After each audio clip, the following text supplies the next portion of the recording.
వదినా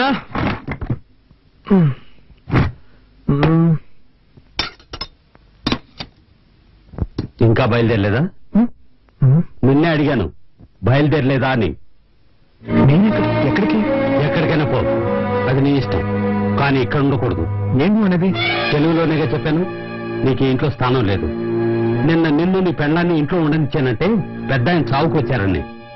చావుకు వచ్చిన వాళ్ళు వెళ్ళిపోయారు, నువ్వు బయలుదేరలేదా అని అడిగాను. అర్థమైందా? ఏమండి వాడు అన్నం తినేటప్పుడు మీరు ఇలా నోరు మూసుకుని పోవే. నేను నీకేం చెప్పాను?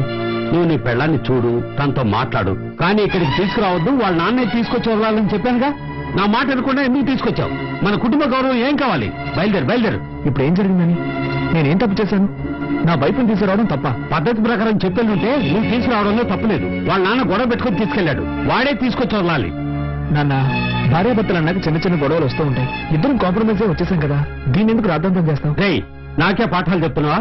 ఇలా చూడు, చివరిసారిగా చెప్తున్నాను, నువ్వు ఇంట్లో ఉండాలంటే ఉండొచ్చు, కానీ తను ఇంట్లో ఉండకూడదు.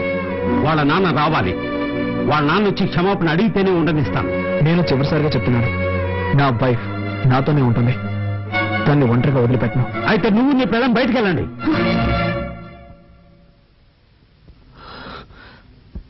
వీల్లేదు, మేము వెళ్ళాం.